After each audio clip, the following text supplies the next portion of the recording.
One of the most difficult challenges when it comes to real estate investing is buying that first property. I know this can be daunting and full of uncertainty, and this is why in this video, I prepared a system that will help make you successful. I'm going to walk through the 5 steps necessary to buy your first rental property. And calling all aspiring moneymakers.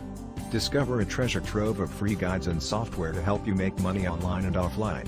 Click the links in the video description below to unlock expert resources for income generation, entrepreneurial mindset, and wealth building strategies. Ready to transform your financial future? Click now and embark on your money-making journey. as always, those who stick around until the end will get a bonus from your real estate millionaire friend. Hey, what's up? Darren Burrows here. My mission is to help 1,000 people create $1 million of net worth with real estate investing. Subscribe not to miss what's coming. Let's start by looking at the subtle differences between buying your first property and buying your first rental property. Here's a little tip. If you're thinking about this in the right way, your first property and your first rental property should be the same purchase. In fact, that's a myth that I hear a lot in real estate. After I buy my own property, then I'll buy a rental property. It doesn't have to be that way. In fact, if you're using a strategy like house hacking or doing what I did on my very first property, you may not even live in it. But let's dive into the 5 steps and I'll touch on that a little bit more later on. Step 1 is to understand how much property you can afford. You should obviously know what kind of money you have to work with, but it's important to understand how much of that money you want to deploy. If you're only factoring in the down payment when looking at what you can afford, there are so many other elements to consider, depending on whether you're a first-time home buyer, if this will be considered your primary residence, and depending on the location of the property. Down payment money is one element of what it's going to take to purchase a rental property. You also have to consider legal fees, land transfer taxes, insurance, and potentially a reserve fund. Those are all costs that will come into play before you even close on the property. If you plan to renovate, you'll also have to factor in those costs. And finally, once the property is up and running and generating income, you'll have to run your cash flow numbers to see what kind of return you can expect. You can create an Excel spreadsheet if you're so inclined, or if you want to get a little more sophisticated, I suggest using a real estate investing software like DealCheck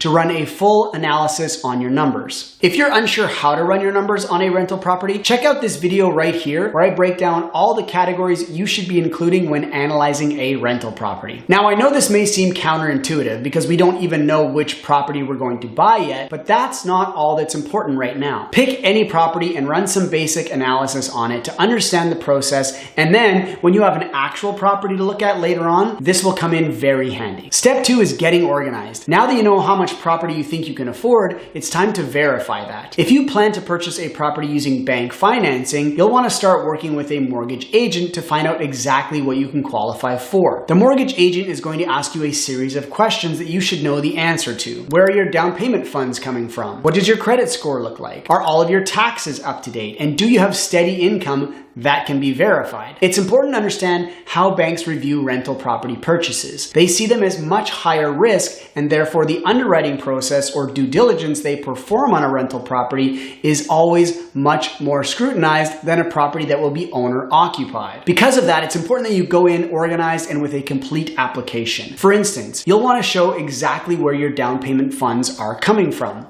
whether that's from your own money or perhaps you have someone assisting you with a cosign or a gift note. Regardless, make sure that you can show a history of those funds for a minimum of 90 days prior to closing on your first property. You'll also want to take a look at your credit score to see if there are any red flags, and if there are, you'll want to get those cleared up before applying for a mortgage. Make sure all of your taxes are filed and up to date as well. If you're self-employed or don't have a verified income source that you can show history on, you'll want to work with your mortgage agent to figure out a strategy to be able to qualify for a mortgage. I will say this, lenders love T4 income employees, so if you know that a T4 income job is coming to an end, make sure you submit any mortgage applications prior to making any job changes. Step 3 is choosing a strategy. There are so many different types of rental properties you can invest in. You could buy a single family dwelling, a condo, a duplex, triplex, a multifamily property, and so on and so on. Beyond the actual property type, you'll want to narrow down a strategy that you plan to use with that property. You may want to look at short-term rental, a rent-to-own, or you may want to house hack. The type of strategy you decide on should mirror your investing goals. If you plan to focus on building cash flow, for instance, a single-family dwelling with a long-term rental tenant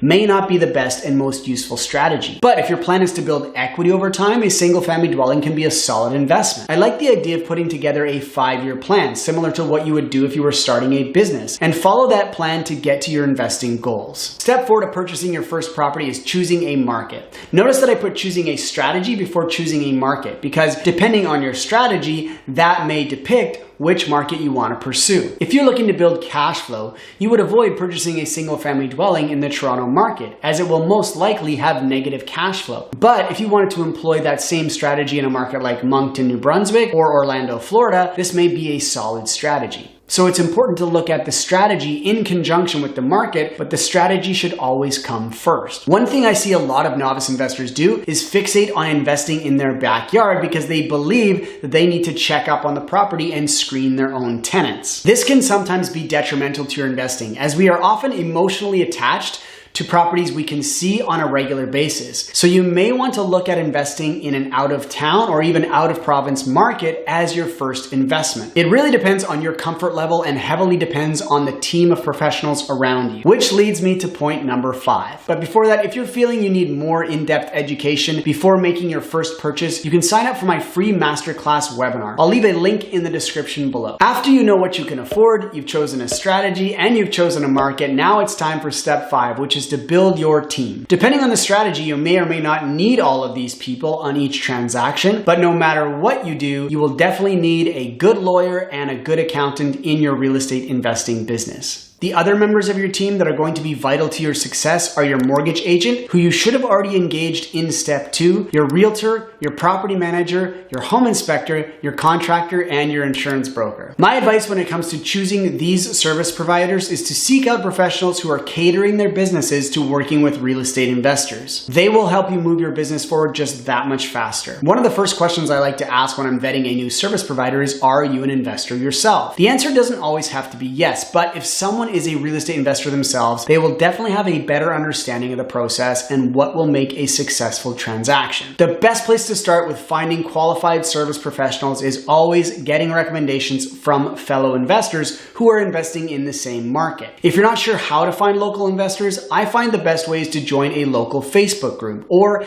any other networking group of real estate investors. And now comes the hard part, deciding on whether you want to or are ready to move forward. The thing that holds most first-time investors back is the confidence to pull the trigger. The good news is, the more educated you are, the less scary this becomes. Try to block out the noise and look at the facts, because I can assure you, everyone will have an opinion on this. The problem is that all the advice you'll get will come with a bias for whoever is giving you that advice. Your realtor and mortgage broker want you to proceed with the purchase because they get paid based on that transaction. Your friends and family may push you to wait and hold off for alternative reasons. Sometimes our friends and family wouldn't feel comfortable making a similar decision. They'll try to manipulate you into feeling the same way. My advice is, if the numbers make sense, you're in a good position to take on a rental property, and you've done your homework on the market conditions and fundamentals in your area, then go for it. The best time to buy real estate was in the past, but the second best time is as soon as you possibly can. As I mentioned right off the top, your first purchase is often the hardest one, and then trust me, they get way easier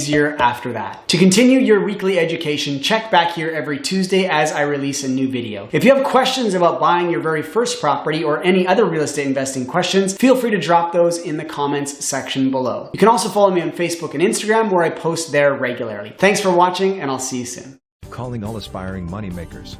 Discover a treasure trove of free guides and software to help you make money online and offline. Click the links in the video description below to unlock expert resources for income generation, entrepreneurial mindset, and wealth building strategies. Ready to transform your financial future? Click now and embark on your money-making journey.